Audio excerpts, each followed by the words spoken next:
আসসালামু আলাইকুম। নবম দশম শ্রেণীর সাধারণ গণিত ধারাবাহিক পর্বের ত্রিকোণমিতির 9.1-এর আজকে আমরা 9 নম্বর অঙ্কটা করব। অর্থাৎ 9 নম্বর করার পরে 10 নম্বর অঙ্কটাও করব। 9 নম্বর বলছে cos a divided 1 minus tan a plus sin a divided 1 minus cot a সমান সমান sin a plus cos a। অর্থাৎ এগুলা কিন্তু আমাদের প্রমাণের অঙ্ক, 6 থেকে 20 নম্বর পর্যন্ত সবগুলোই প্রমাণের অঙ্ক। অর্থাৎ আমাদের এটা লেফট সাইড তুলে নিতে হবে আর রাইট সাইডটা আমাদের প্রমাণ হিসাবে প্রমাণ করতে হবে এই লেফট সাইড থেকে। তাহলে আমরা সরাসরি অঙ্ক তুলে নিচ্ছি। 9 নাম্বারটা, 9 নম্বরে বলছে cos a divided 1 minus tan a 1 minus tan a plus sin a divided 1 minus cot a 1 minus cot a। এখন এই cos a টা আমরা cos a লিখবো, cos a টা আমরা cos a লিখবো, আর এখানে 1 মাইনাস tan এর জায়গায় আমরা লিখবো sin ডিভাইডেড cos, অর্থাৎ sin a divided cos a। আমরা সূত্র অ্যাপ্লাই করলাম। প্লাস এখানে sin এর জায়গায় আমরা sin a টা লিখবো, আর 1 মাইনাস cot এর জায়গায় লিখবো জাস্ট tan এর উল্টা সূত্রটা, অর্থাৎ এখানে sin a cos a লিখছি, এখানে cos a sin a লিখবো। অর্থাৎ cot এর যে সূত্রটা cos a divided sin a এটা লিখলাম। এখন আমাদের এখানে উপরে যে cos a এইটা যেমন আছে তেমনই থাকবে, আর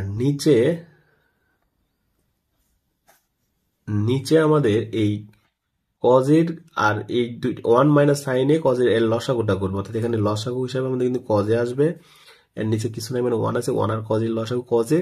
আর এই cos a টা যদি 1 দ্বারা প্রথমে ভাগ করতে হয়, ভাগ করলে cos a থাকবে, এবং তারপরে গুণন করলে কিন্তু আমাদের এখানে লবের সাথে গুণন করলে কিন্তু cos a থাকবে, মাইনাস এই cos a ভাগ করলে 1 থাকবে, 1 এর সাথে sin a গুণন করলে কিন্তু sin a থাকবে। মাঝখানে প্লাস আছে, আমরা প্লাস দিচ্ছি। তারপর আমাদের এখানেও কিন্তু একইভাবে আমরা লসাগু করব, sin a আমরা লিখলাম, আর নিচে এখানে 1 নিচে এই 1 এবং sin এর লসাগু কিন্তু আমাদের sin a হবে, sin a, এবং এই sin এর সাথে 1 যদি আমরা ভাগ করি sin a হবে, আবার সেই ভাগফলের সাথে 1 যদি গুণন করি লবের সাথে, তাহলে কিন্তু আমাদের sin a হবে, মাইনাস এই sin a দ্বারা ভাগ করলে কিন্তু sin a 1 থাকবে, আর 1 এর সাথে cos a গুণন করলে কিন্তু cos a হবে। অর্থাৎ এটা কিন্তু আমরা লসাগু করলাম, এটা কিন্তু আমাদের লসাগু অনুযায়ী এরকম হইল। লসাগুটা আমাদের কিন্তু বুঝতে হবে খুব ভালোভাবে, বিস্তারিতভাবে লসাগু এখানে বোঝাচ্ছি না, কিন্তু তারপরেও যদি বুঝতে পারেন আপনারা অবশ্যই ধন্যবাদ। এখন এই cos a এই জাস্ট আমরা কিন্তু ভগ্নাংশটা উল্টে দিব, অর্থাৎ cos উপরে যে ভগ্নাংশ cos a, অর্থাৎ উপরের অংশটা এরকমই থাকবে, আর নিচের এই ভগ্নাংশটাকে যদি আমরা উপরে নিয়ে যেতে, এটা কিন্তু ভাগ অবস্থায় আছে উপরের ভগ্নাংশের সাথে, যদি আমরা উপরে নিয়ে যেতে চাই গুণন করতে হবে, আর গুণন করলে আমরা জানি নিচের ভগ্নাংশের নিচের অংশটা উপরে যায়, উপরেরটা নিচে আসে। অর্থাৎ এখানে আমাদের cos a থাকবে, আর নিচে থাকবে হচ্ছে cos a minus sin a, plus এখানে কিন্তু একই রকম হবে, অর্থাৎ আমাদের উপরের যেটা সেটা এরকমই থাকবে, আর নিচে এটার ভগ্নাংশ গুণন আকারে চেঞ্জ হবে, গুণন হওয়ার কারণে চেঞ্জ হবে, sin a টা উপরে যাবে, আর নিচে থাকবে হচ্ছে sin a minus cos a।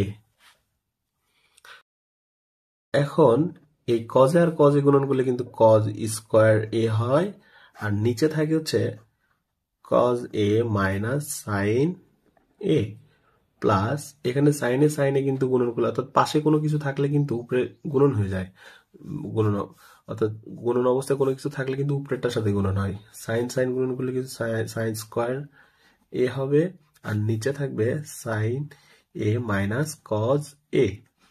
এখন এই cos a minus sin a যদি আমরা লসাগু করি, এখানে আছে cos a minus sin a, এখানে আছে sin a minus cos a, এটাকে আমাদের আগে ঠিক করে নিতে হবে। অর্থাৎ প্রথম ভগ্নাংশ যা আছে আমরা তাই লিখতেছি, cos স্কয়ার a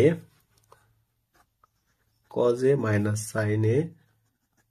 এখানে যদি আমরা মাইনাস দিই, এখানে কিন্তু মাইনাস দিলে আমাদের জাস্ট চিহ্নগুলো পরিবর্তন হবে, sin স্কয়ার a উপরে যা থাকবে তাই থাকবে, কিন্তু এখানে এই প্লাস ছিল আমরা দিছি মাইনাস, এই কারণে এই চিহ্নগুলো চেঞ্জ হবে।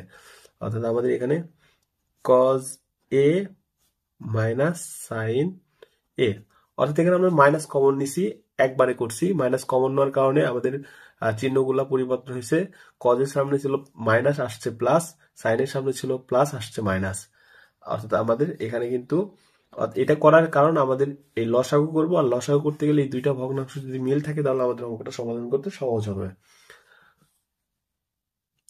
এখন আমরা লসাগু করতেছি এই কজে মাইনাস সাইনে, এখানেও কজে মাইনাস সাইনে, দুইটা কজে মাইনাস সাইনে থেকে কিন্তু আমরা একটা কজে মাইনাস সাইনে লিখতে পারি।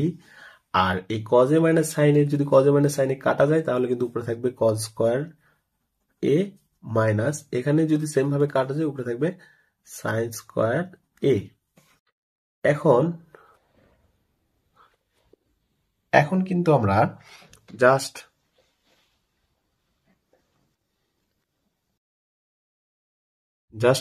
এ স্কোয়ার মাইনাস বি স্কোয়ারের সূত্রটা অ্যাপ্লাই করবো। A square minus B square সূত্র আমরা সবাই জানি, A plus B into A minus B, অর্থাৎ cos square minus sine square A সমান সমান আমরা লিখতে পারি cos A plus sine A, cos A minus sine A, এটা লিখলাম। আর নিচে যা আছে তাই লিখবো cos A minus sine A. এখন এই কজে মাইনাস সাইনের সাথে কিন্তু এই কজে মাইনাস সাইনে কাটাকাটি হয়, অর্থাৎ আমরা কিন্তু এটা একই রকম উপরে নিচে কেটে দিতে পারি। আর তাহলে থাকতেছে আমাদের কজে মাইনাস সাইন এ, এটা একটু কজে প্লাস সাইনে থাকতেছে, সরি, এটাকে আমরা সাজায় লিখতে পারি সাইন এ প্লাস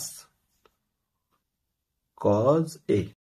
এটা কিন্তু আমাদের রাইট সাইড প্রমাণ করতে বলছে, অর্থাৎ আমরা আবার দেখতেছি 10 নম্বরে বলছে যে 9 নম্বরে বলছে যে কজে কজে কজে divided 1 minus tan A plus sine A divided 1 minus cot A সমান সাইন এ প্লাস কজে। আমাদের কিন্তু এখানে right side sine A plus কজে আসছে, অর্থাৎ আমরা লিখতে পারি আর এইচ এস প্রুভড। এখন আমরা 10 নম্বর অঙ্কটা দেখবো। 10 নম্বর অঙ্কটা খুব 10 নম্বর অঙ্কে বলছে tan A root over 1 minus sine square A সমান সমান সাইন এ, অর্থাৎ আমাদের লেফট সাইডে দেওয়া আছে tan A root over 1 minus sine square A, এটা থেকে আমাদের প্রমাণ করতে হবে সাইন এ, রাইট সাইডটা আমাদের আসতে হবে সাইন এ। আমরা লেফট সাইডটা তুলে নিচ্ছি, অর্থাৎ আমরা এখানে 10 নাম্বার দিয়ে লিখতে পারি এল এইচ এস, অর্থাৎ লেফট সাইডটা আমরা তুলে নিব। লেফট সাইডে বলছে হচ্ছে tan A root root over 1 minus sine square A, 1 minus sine square A. এখন আমরা এখান থেকে প্রমাণ করব রাইট সাইড সাইন এ, অর্থাৎ এখানে ট্যান এর সমান ট্যান এর জায়গায় কিন্তু আমরা লিখতে পারি যে sine A divided cos A, এটা কিন্তু আমরা লিখতে পারি।